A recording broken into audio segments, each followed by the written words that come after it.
Hello बच्चों, नमस्कार। मैं शिवा पांडे और नॉलेज विद शिवा के यूट्यूब चैनल पर आप सभी का बहुत बहुत स्वागत है। आज हम लोग आपके लिए एक समसामयिकी का बहुत ही प्रचलित मुद्दा लेकर आए हैं, जिसको लेकर आपको अभी तक किसी ने भी सटीक जानकारी नहीं दी। आपके पास इसकी जानकारी का अभाव था। इसी अभाव को दूर करने के लिए हम लेकर आए हैं आज आपके लिए एक जानकारी भरा वीडियो। सबसे पहले आप वीडियो को लाइक कर दीजिए, ठीक है, और वीडियो को ज़्यादा से ज़्यादा पहले शेयर कीजिए, ठीक। और आपके लिए academic special session everyday 4 PM पर 4 बजे शाम को एकेडमिक का स्पेशल सेशन आया करेगा, और नवोदय का स्पेशल सेशन आपका जो होगा वो डेली शाम 7 बजे आया करेगा।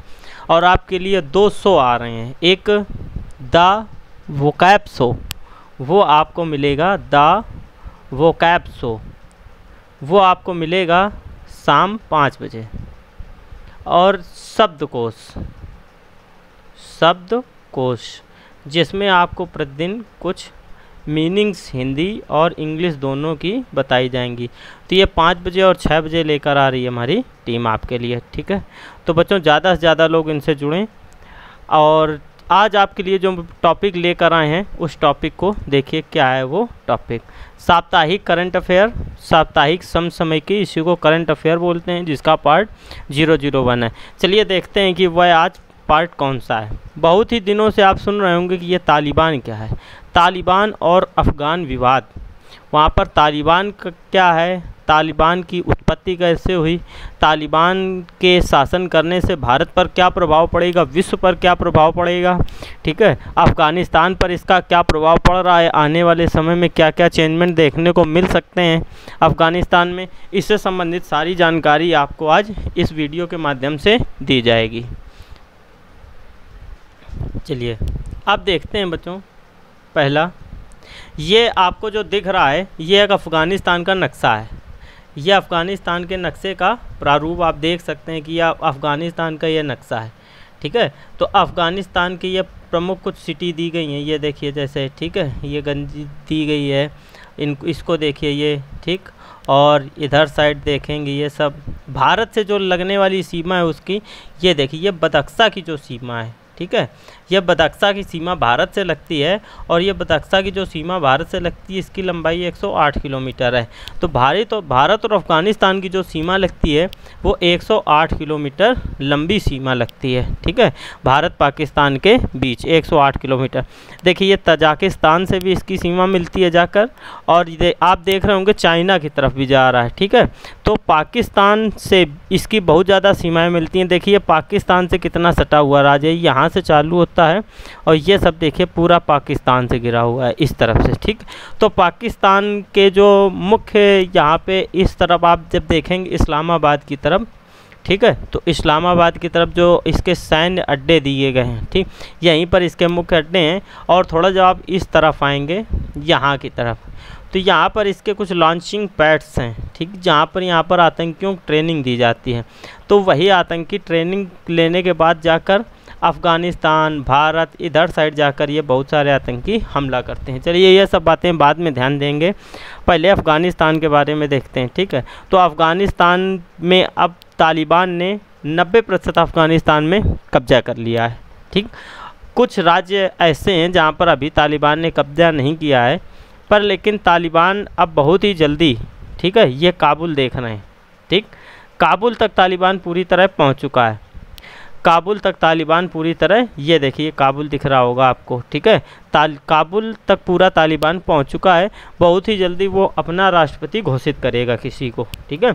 अब देखने वाली बात ये होगी कि वो अपना राष्ट्रपति किसको घोषित करता है, ठीक। सबसे पहले देखने की यही बात होगी, क्योंकि ये एक संगठन तो है, पर लेकिन संगठन में किसी एक व्यक्ति का नेतृत्व नहीं है, ठीक। जैसे किसी ने यहाँ पर एक आदेश आया कि काबुल की सीमाएं सील की जाएंगी, काबुल के अंदर अभी कोई एंटर नहीं करेगा, पर लेकिन कुछ लड़ाके क्या थे, काबुल के अंदर एंटर कर चुके, ठीक।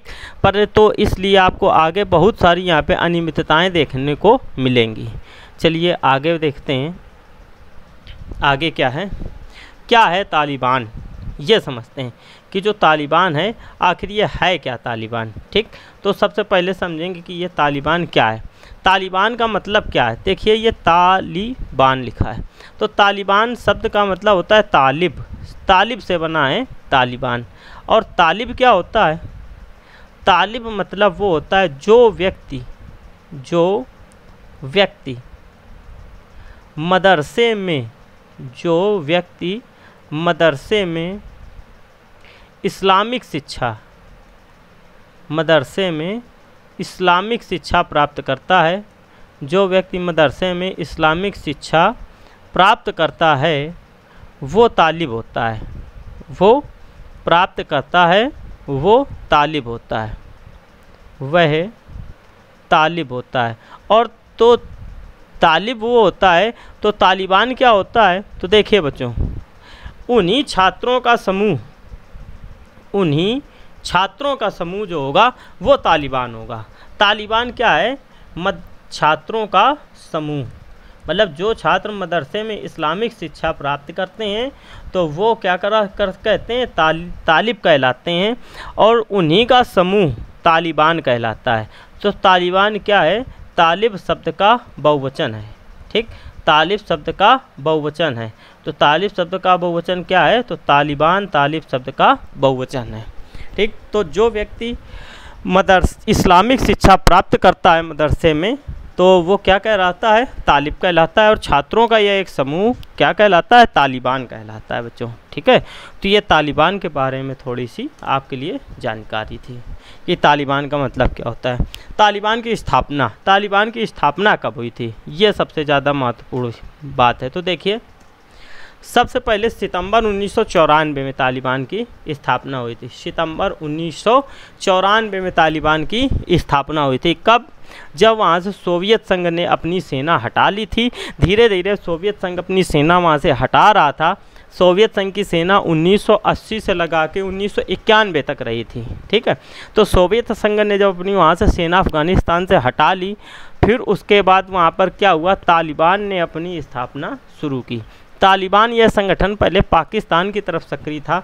जब वहाँ से ये जाने लगी सेनाएं सारी, तो ये अफ़गानिस्तान की तरफ जाने लगा।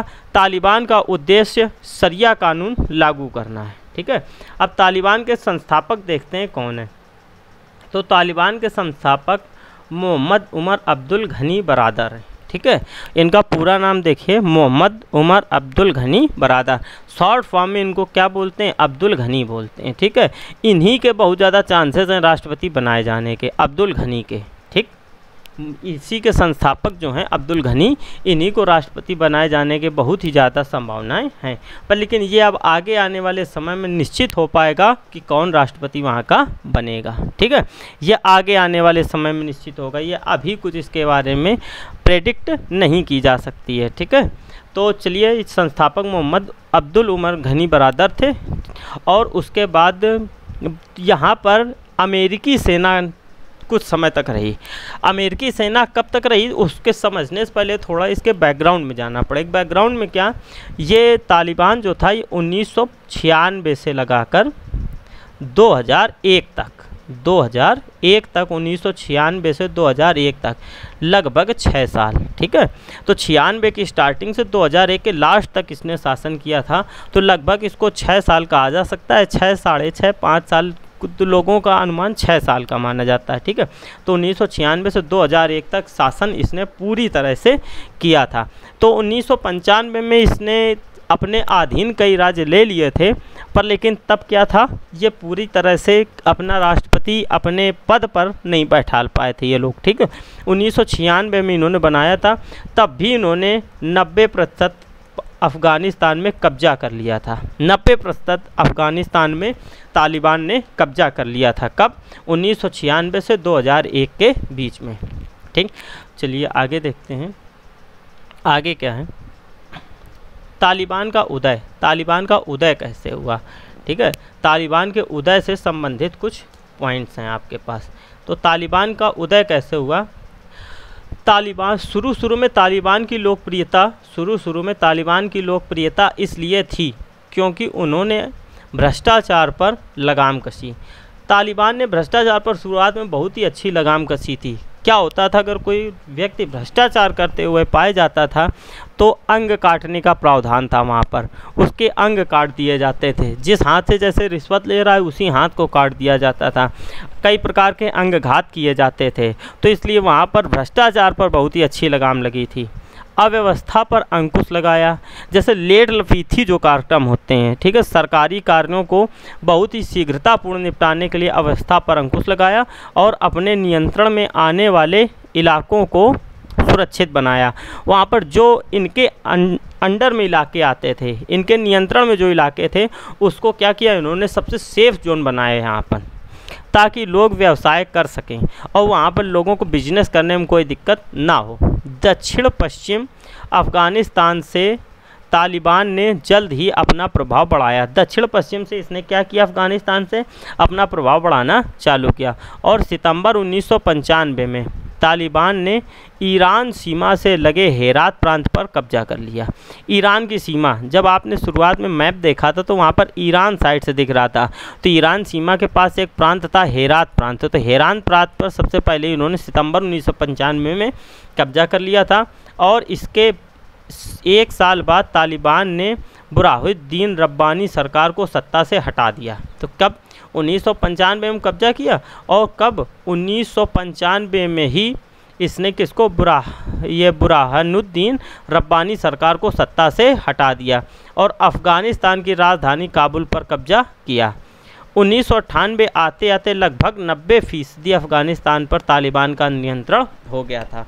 तो वहाँ पर पहले किसकी सरकार थी, बुरहानुद्दीन रब्बानी की सरकार थी। किसके नेतृत्व में चलती थी, तो सोवियत संघ के जब वहाँ पर सैनिक थे तो उनके माध्यम से वहाँ पर लोकतंत्र स्थापित था और तालिबान शरिया कानून वहाँ पर लगाना चाहता है। ठीक है, चलिए आगे देखते हैं आगे क्या है। अब क्या हुआ, जब वहाँ पर तालिबान आ गया तो तालिबान शरिया कानून चाहता था। अमेरिका ने इसका क्या किया, विरोध किया और विरोध में अपने सैनिक उतारे वहाँ पर। ठीक है, तो अमेरिका ने विरोध में जब वहाँ पर सैनिक उतारे तो सैनिकों को उतारने के बाद अमेरिका के लगभग 2300 सैनिक मारे गए 20 साल में। 2001 से 2021 तक अमेरिका की सेना वहाँ पर रही। 2001 से 2021 तक अमेरिका की सेना अफ़गानिस्तान में रही और उसके बाद वहाँ से अमेरिका ने अपनी सेना अब कुछ दिन पहले हटा ली वहाँ से। जब वहाँ से अमेरिका ने अपनी सेना हटा ली तो अब क्या हुआ, तालिबान पूरी तरह से पाँव अपने वहाँ पर पसार चुका था। इसी बीच 2300 अमेरिकी सैनिक लगभग 20 साल में लगभग 2300 अमेरिकी सैनिक मारे गए और उनमें लगभग 680,000 करोड़ रुपए का खर्चा हुआ। खर्च बहुत ज़्यादा हुआ इन लोगों का। ठीक है, तो वहाँ पर क्या हुआ कि सत्ता जब आई उनकी, तो डोनाल्ड ट्रंप के बाद इस समय जो बिडेन आए, तो उन्होंने अमेरिकी हितों को देखते हुए वहाँ से सैनिकों को वापस बुला लिया। ठीक है, जब वापस सैनिक जाने लगे तो तब वहाँ पर तालिबान ने पूरी तरह से पैर पसार दिए। चलिए अब देखते हैं अफ़गानिस्तान पर अमेरिकी हमला। देखिए, दुनिया का ध्यान तालिबान की ओर तब गया जब न्यूयॉर्क में 2001 में हमले किए गए। तालिबान ने सबसे पहले क्या किया, हमला किया। ठीक है, अफ़गानिस्तान में तालिबान पर आरोप लगाया गया कि उसने ओसामा बिन लादेन और अल कायदा को पनाह दी है, जिससे न्यूयॉर्क हमलों को दोषी बताया जा रहा था। तो 7 अक्टूबर 2001 को अमेरिका के नेतृत्व वाले गठबंधन ने अफ़गानिस्तान पर हमला कर दिया। ठीक है, और 9/11 के कुछ समय बाद ही अमेरिकी के नेतृत्व में महागठबंधन सेना ने तालिबान को अफ़गानिस्तान में सत्ता से बेदखल कर दिया। कब, 2001 में। और सत्ता में वो आए कब थे, 1996 में। तो मतलब 1996 से 2000 तक वो लोग सत्ता में रहे और उसके बाद उनको क्या हुआ, सत्ता से बेदखल कर दिया। किसने, अमेरिकी सेना के नेतृत्व ने, जिसके साथ कई देशों की अन्य सेनाएं भी थीं। ठीक, बेदखल कर दिया। हालांकि तालिबान के नेता मुल्ला उमर और अल-कायदा के बिन लादेन को नहीं पकड़ा जा सका। ठीक है, तो देखिए अमेरिका सेना ने हमला तो किया पर लेकिन जो तालिबान का प्रमुख नेता था उस समय तालिबान का प्रमुख नेता था मुल्ला उमर। तो मुल्ला उमर और अल-कायदा के बिन लादेन को अभी तक पकड़ा नहीं जा सका है। अभी तक की बात कर रहे हैं, उस समय की तो बात ही अलग थी, नहीं पकड़ा जा सका। पर लेकिन पाकिस्तान इस बात से इनकार करता है, पाकिस्तान इस बात से इनकार करता है और तालिबान के उदय के पीछे उसका ही हाथ रहा है। लेकिन इस बात में शायद ही कोई शक है कि तालिबान के शुरुआती लड़ाकों ने पाकिस्तान के मदरसों में शिक्षा ली थी। तो तालिबान के जो शुरुआती लड़ाके थे उन्होंने पाकिस्तान से ही शिक्षा ली थी। तो इस प्रकार जहाँ पर कुछ घटनाएं दिखने को मिलती हैं वहाँ पर पाकिस्तान का हाथ ज़रूर आपको मिलेगा। ठीक है, तो 90 के दशक से लेकर 2001 तक तालिबान अफ़गानिस्तान में सत्ता में था, तो केवल 3 देशों ने उसे मान्यता दी थी। ठीक है, पाकिस्तान 5 साल उसने लगभग शासन किया, पर उसकी सरकार को मान्यता सिर्फ 3 देशों ने दी थी। तो वो उनमें से पहला देश था पाकिस्तान, दूसरा था संयुक्त राज्य अमीरात UAE और तीसरा था सऊदी अरब। तो तालिबान के साथ कूटनीतिक संबंध तोड़ने वाला भी पाकिस्तान आखिरी देश था। ठीक है, तो तालिबान आखिरी देश था जिसने तालिबान के साथ कूटनीतिक संबंध इस प्रकार से स्थापित करना चाहा। तो यहाँ पर अमेरिकी सेना आई और अमेरिकी सेना ने तालिबान को एक तरीके से कुछ समय के लिए खदेड़ दिया।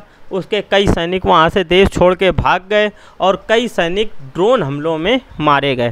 तो ड्रोन हमले सबसे पहले अमेरिका क्या करता था कि ड्रोन हमले करता था, तो उससे उसके सैनिक भी बचते थे और आतंकी भी मारे जाते थे।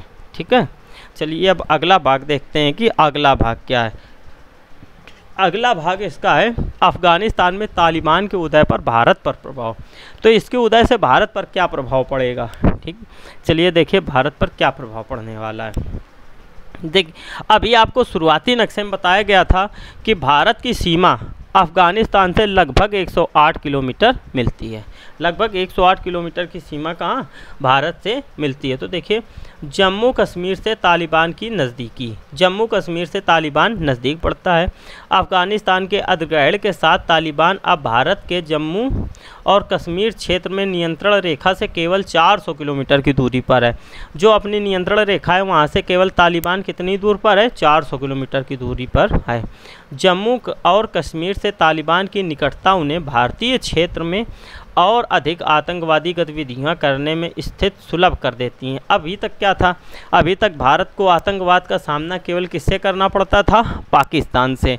अब अफ़गानिस्तान की तरफ से भी हो सकता है कि आने वाले समय में कुछ आतंकी गतिविधियां देखी जा सकें, पर लेकिन अपने देश में कोई ऐसी समस्या मुझे नहीं लगती है कि इस प्रकार की आतंकवादी जैसी कोई समस्या होगी, क्योंकि अपनी देश की सेना बहुत ही अच्छे से इनसे निपटना जानती है। वो पबजी वाली बंदूक लेकर घूमते हैं, तो यहाँ पर राफेल भी होता है। तालिबान ने अफ़गानिस्तान के बदख्शा प्रांत पर कब्जा कर लिया। ठीक, जो पाकिस्तान के कब्जे वाले कश्मीर की सीमा पर है। मेन विवाद यहाँ पर उत्पन्न होगा आगे आने वाले समय में। तालिबान ने क्या किया, अफ़गानिस्तान के बदख्शा प्रांत पर कब्जा कर लिया है। ठीक है, और जो पाकिस्तान के कब्जे वाले कश्मीर में, तो कश्मीर क्या है, कश्मीर पूरा भारत मानता है कि ये कश्मीर भारत का है। ठीक है, कुछ हिस्से पर पाकिस्तान ने कब्जा किया हुआ है। जिस हिस्से पर कश्मीर के ये बदख्शा प्रांत, जो बदख्शा प्रांत है, वहाँ पर क्या हुआ है, वहाँ पर अफ़गानिस्तान ने कब्जा कर लिया था। अफ़गानिस्तान ने जब कब्जा किया तो अफ़गानिस्तान की सरकार बेदखल हो गई बदख्शा प्रांत से। तो अब वहाँ पर क्या है कि वहाँ पर अब तालिबानी सरकार, जब तालिबानी सरकार है तो आगे आने वाले समय में कश्मीर की सीमा पर भी कुछ विवाद देखे जा सकते हैं। और दूसरा पॉइंट क्या है, आतंकवाद में वृद्धि, इसी की अभी चर्चा हो रही थी।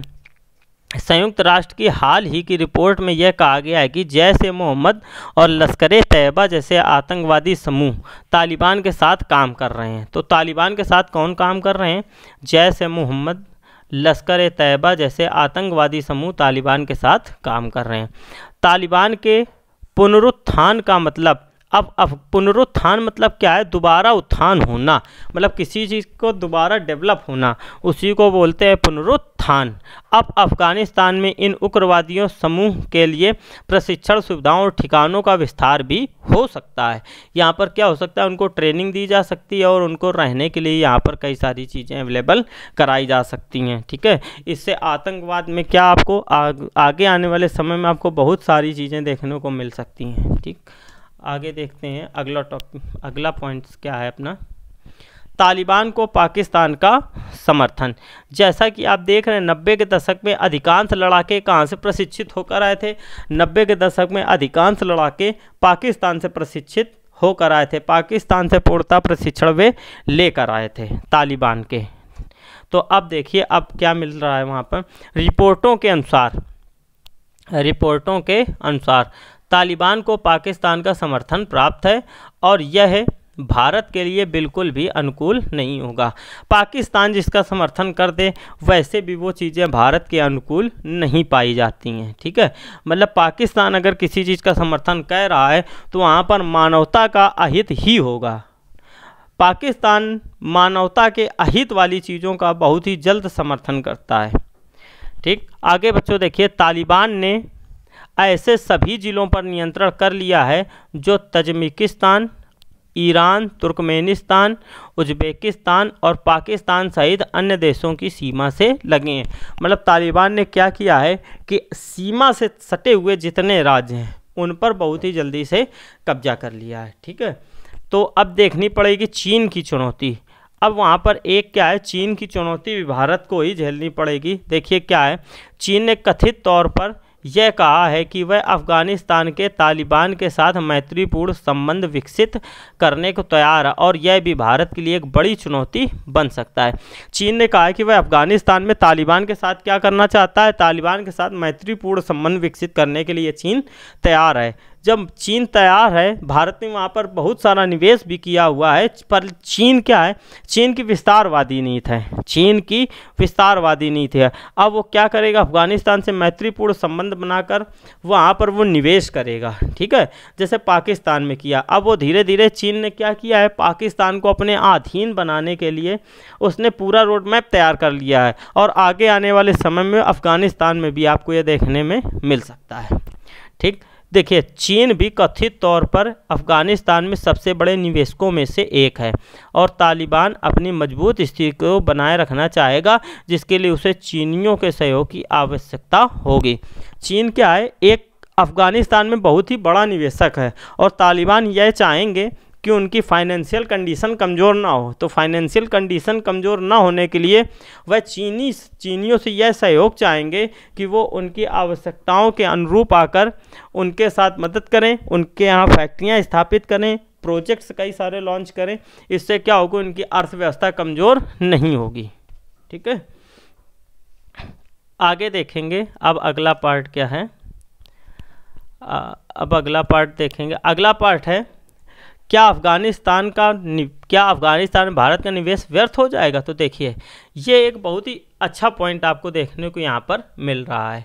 क्या अफ़गानिस्तान में भारत का निवेश व्यर्थ हो जाएगा, मतलब जो निवेश भारत ने अफ़गानिस्तान में किए क्या वो व्यर्थ हो सकते हैं? नहीं। देखिए इसमें क्या है, भारत ने 9/11 के बाद अफ़गानिस्तान में $2 अरब से अधिक का निवेश किया है, ठीक है।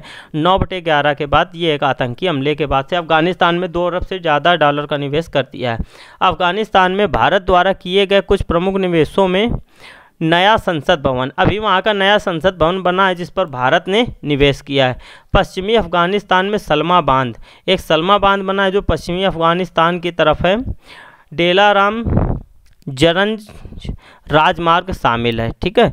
और देखिए यहाँ तक कि ईरान के चाबार बंदरगाह में किया गया निवेश भी अब तालिबान के द्वारा अफ़गानिस्तान पर अधिकार करने से बेकार साबित हो सकता है। तो अभी तक क्या था कि ईरान से सीधे चाबार बंदरगाह से जो जहाज़ चलते थे वो सीधे भारत आ जाते थे अफ़गानिस्तान की सीमाओं से होते हुए।